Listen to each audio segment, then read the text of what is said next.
سورۃ النجم سورت نمبر 53 کی ابتدائی آیات ہیں.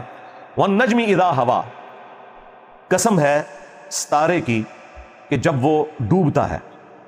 ستارہ تو ڈوب سکتا ہے، اور ظاہر ہے اللہ تعالیٰ نے زوال رکھا ہے ہر چیز کو، لیکن ما ضل صاحبکم وما غوا، تمہارے نبی نہ کبھی بہکے ہیں اور نہ کبھی بے راہ چلے ہیں. ستارہ تو ڈوب سکتا ہے، اور قسم ہے وہ ہماری قدرت کی نشانی ہے، لیکن یہ جو ہستی تمہارے پاس آئی ہیں، ما ضل صاحبکم وما غوا، نہ کبھی گمراہ ہوئے ہیں اور نہ کبھی بے راہ چلے ہیں.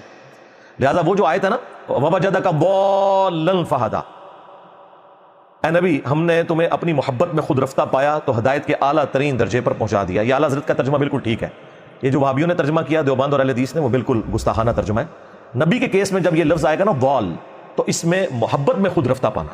اب کوئی پوچھ سکتا ہے اس کا اسلوب کیا ہے؟ قرآن میں موجود ہے. حضرت یوسف علیہ السلام کے بھائیوں نے، جو کہ صحابہ تھے اپنے والد کے یعقوب علیہ السلام کے، اپنے ابا جان کے بارے میں کہا ان ابانا لفی ضلال مبین، بے شک ہمارے ابا جان تو یوسف کی محبت میں ڈوب چکے ہیں. حالانکہ وہاں وہی لفظ ضال آیا ہوا ہے، لیکن وہاں کیا وہ یہ تو نہیں کہہ رہے تھے ہمارے ابا جان گمراہ ہو چکے ہیں، نہیں، محبت میں ڈوب چکے ہیں. ووجدک ضالا فہدی، اے نبی ہم نے آپ کو اپنی محبت میں خود رفتہ پایا تو آپ کو ہدایت کے بلند ترین مرتبے پر پہنچا دیا. ڈیٹم لیول کی ہدایت تو آپ کی پیدائش سے لے کر وفات تک ہے. ہر ایک پیغمبر اللہ تعالیٰ کی حفاظت میں ہوتا ہے پیدائش سے لے کر وفات تک، لیکن اعلیٰ درجے کی جو ہدایت ہے وہ اللہ تعالیٰ وحی کے ذریعے اسے عطا فرماتا ہے. وما ينطق عن الهوى، اور یہ اپنی خواہش نفس سے کچھ نہیں کہتے. ان ہوا الا وحی یوحا، یہ وہ کہتے ہیں جو اللہ تعالیٰ انہیں وحی فرماتا ہے. یعنی نبی علیہ السلام کی شان ہے. اسی لیے تو ہم کہتے ہیں بھائی امام اس کو مانو جس کی قبر مدینے میں ہے صلی اللہ علیہ وآلہ وسلم، کہ جو نہ کبھی گمراہ ہوئے نہ کبھی بے راہ چلے اور اپنی خواہش سے کچھ نہیں کہتے بلکہ اللہ کی وحی کی تائید کے ساتھ بولتے ہیں. اگر کہیں آپ نے کوئی ذاتی اجتہاد اپنا کیا بھی ہے تب بھی اللہ تعالیٰ نے وحی کے ذریعے اس کی ریمیڈی فرما دی. اگر وہ اللہ تعالیٰ کو پسند نہیں آیا، وہ گناہ کی کیٹیگری میں نہیں ہوتا، اسے لغزش کہا جاتا ہے. وہ ایک ٹاپک الگ سے ہے، اس پہ میری ویڈیو دیکھ لیں. انبیاء گناہ نہیں کرتے. بہرحال یہ نبی علیہ السلام کا پروٹوکول ہے، اور اسی پروٹوکول کی وجہ سے مسند احمد میں حدیث ہے کہ، بلکہ یہ سنن ابی داؤد کے اندر بھی حدیث موجود ہے کہ ایک صحابی تھے عبداللہ بن عمر بن عاص رضی اللہ تعالیٰ عنہ. وہ کہتے ہیں کہ میں نبی علیہ السلام سے جو بھی بات سنتا تھا نا وہ لکھ لیا کرتا تھا. پھر مجھے کچھ لوگوں نے کہا کہ نبی علیہ السلام کبھی غصے کی حالت میں ہوتے ہیں، کبھی آپ غم کی حالت میں ہوتے ہیں، تو تم ہر بات نہ لکھا کرو. تو میں نے لکھنا چھوڑ دیا. نبی علیہ السلام نے کچھ دن کے بعد پوچھا کہ تم کیوں نہیں لکھ رہے؟ تو انہوں نے کہا یا رسول اللہ اس طرح مجھے لوگوں نے کہا تھا تو میں نے لکھنا چھوڑ دیا. تو آپ علیہ السلام نے فرمایا کہ اللہ کی قسم، اپنی مبارک زبان کو پکڑا، اللہ کی قسم اس زبان سے حق کے سوا کچھ نہیں نکلتا.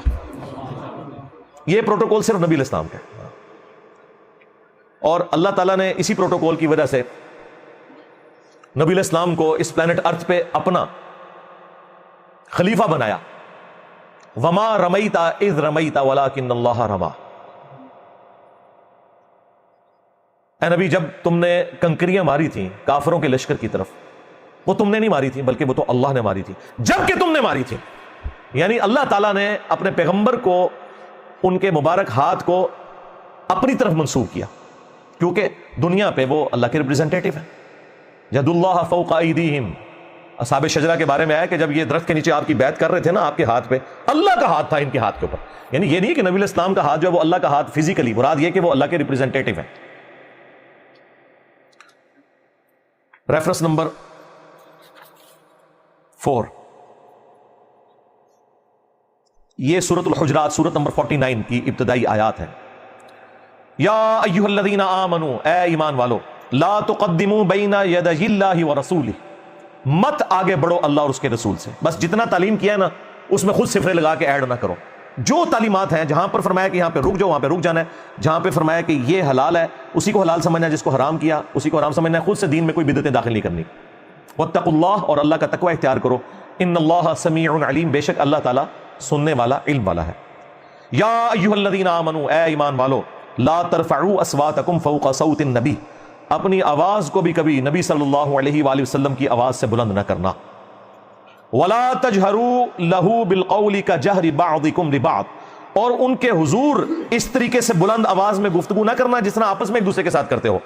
ان تحبط اعمالکم وانتم لا تشعرون، ایسا نہ ہو کہ تمہارے اعمال برباد کر دیے جائیں اور تمہیں شعور بھی نہ ہو، توبہ کی توفیق بھی نہ ملے. اور یہ حیران کن بات ہے کہ یہ آیت کسی عام انسان کے بارے میں نازل نہیں ہوئی، بلکہ صحیح بخاری کے اندر شان نزول موجود ہے.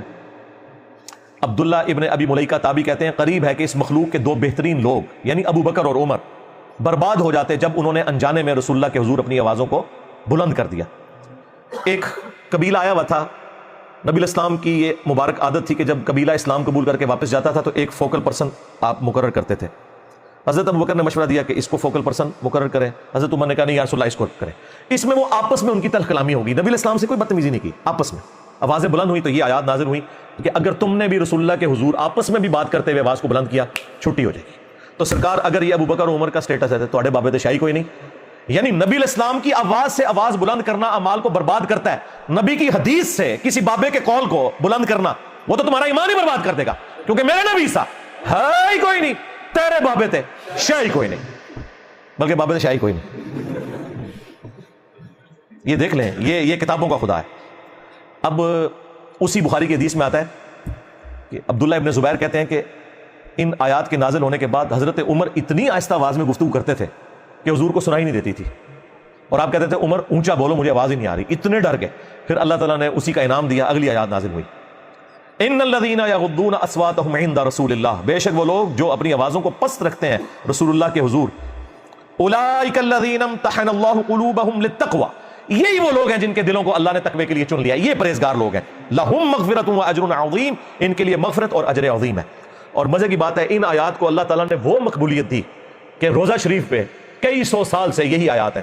ایگزیکٹلی روزہ شریف کی جو جالی ہے، جو سینٹرل جالی ہے، 3 پورشن میں بنی ہوئی ہے، سینٹرل جو جالی ہے جس میں وہ دائرے کے نشان، ایک بڑے دائرے کا نشان ہے، اس کے پیچھے نبی الاسلام کی قبر مبارک، آپ کا چہرہ مبارک ہے پیچھے کر کے، اس کے بعد سیدنا ابو بکر سیدنا عمر، اس جالی کے اوپر یہی لکھا ہوا ہے یا ایھا الذین آمنوا لا ترفعوا اصواتکم فوق صوت النبی۔